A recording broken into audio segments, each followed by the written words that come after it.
Salut! Aujourd'hui, on revient vers vous avec une question. Comment repérer un nul en entretien de recrutement et comment ne pas être nul en entretien de recrutement? Et pour se poser cette question et essayer de trouver la réponse, on est avec un nul. Salut Dominique Farrugia. Ça va bien. Mais moi, ce que j'aime bien aussi, c'est être là où je suis aujourd'hui sans être passé par une grande école. Je sais qu'aujourd'hui, je ne pourrais plus le faire.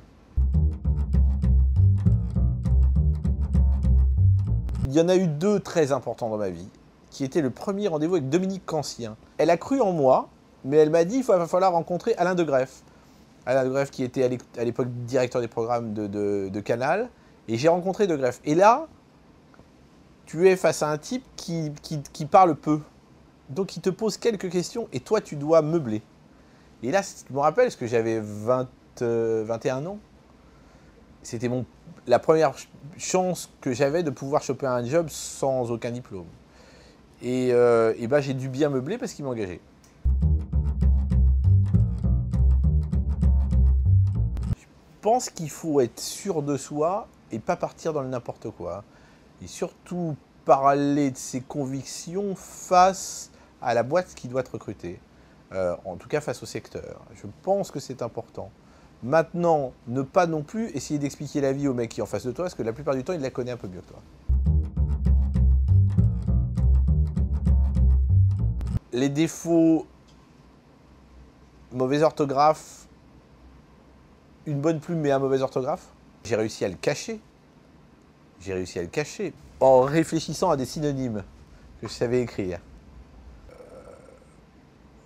Étrange, étonnant. Tu vois, il y a 2 N à étonnant, je vais lui dire c'est quand même étrange. Voilà.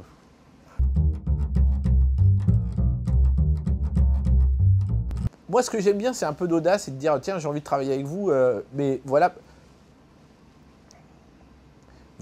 pourquoi je veux le faire. Pas j'aurais envie de travailler avec vous, ça serait super. Et je viens de recruter récemment une jeune fille au développement, parce que dans le cinéma, développer des scénaristes, c'est ce qui est le plus important. Et ça a été un mail super simple mais super bien torché, qui fait que tu dis ah ouais, tiens, j'ai bien envie de la rencontrer. Il y avait 2-3 choses qui faisaient que d'une part, elle tombait au bon moment parce que j'avais besoin de recruter quelqu'un, ce qui est déjà une chance. Secondo, elle avait bien résumé ce que moi j'avais envie de faire, c'est-à-dire, si quelqu'un me dit « Oh, j'adore vos comédies, j'aimerais bien bosser avec vous », s'il aime déjà mes comédies, c'est pas intéressant. Mais elle qui dit « J'aime le cinéma dans son ensemble », je caricature au maximum, mais et je peux peut-être vous ouvrir d'autres horizons, oui, ça m'intéresse. Ça m'intéresse parce que une boîte a besoin de se développer. Et si tu ne fais que de la comédie, tu as envie un jour d'aller produire d'autres gens qui ne font pas de la comédie.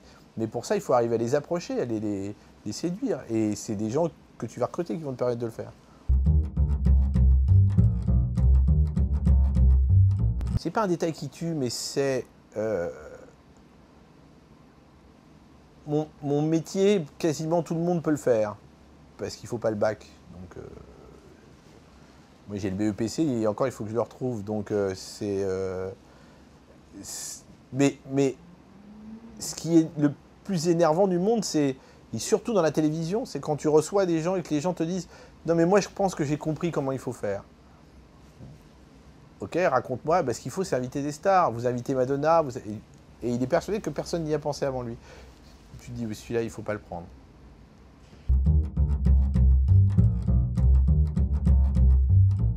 Oui et non. Oui, parce que tu as besoin de t'entendre autant avec le comique qu'avec le contrôleur de gestion. Parce que si tu ne t'entends pas sur la manière de gérer l'entreprise avec le contrôleur de gestion, tu ne t'entendras jamais. Et avec le comique, de la même manière, s'il n'arrive pas à lui à entendre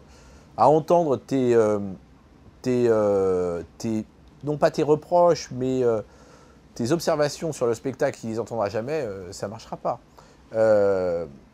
En même temps, il y a une sorte de génie du comique qu'on a, et que le contrôleur de gestion, il n'a pas besoin d'avoir ce génie-là. En tout cas, il a besoin d'appliquer des bonnes règles et de bien le faire. Donc c'est pas vraiment la même chose.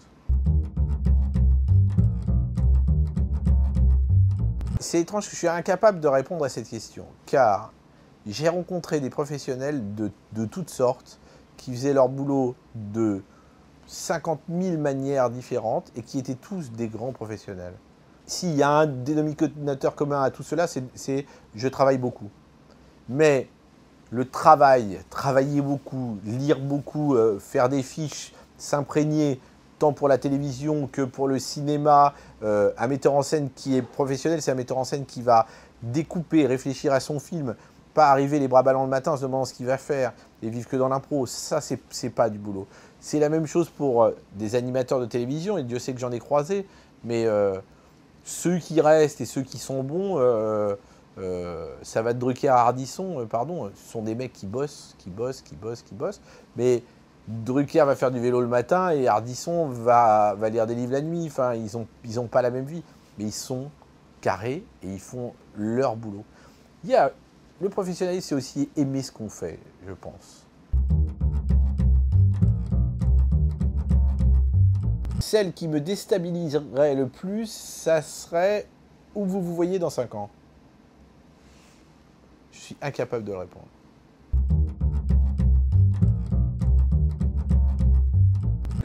La loi existe et de toute façon on la contourne. Maintenant, il faut rendre la vie plus pratique aux handicapés. Mais on va prendre une ville comme Paris. Le jour où l'accès au transport en commun est égal à tout le monde et pour tout le monde, c'est-à-dire que je suis en chaise et je peux prendre le métro, là, tout d'un coup, on va révolutionner la vie du travail de centaines d'handicapés. C'est avant d'aller emmerder, pardon, l'handicapé en lui disant « tu dois travailler ». Oui, je dois travailler, mais comment j'y vais? Réglons le problème du transport.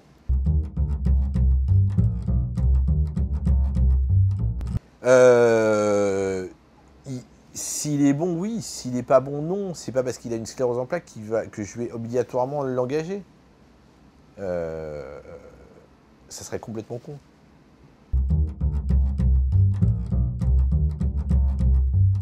La patience. Je pense que j'ai tous les défauts. Je suis impatient, compulsif, entêté, j'ai tous les défauts. Je vois pas quel défaut j'ai pas. T'es radin? Non, voilà. Allez, d'accord. C'est le seul. Ça, voilà. Mais de ne pas être radin dans mon métier, c'est presque un défaut.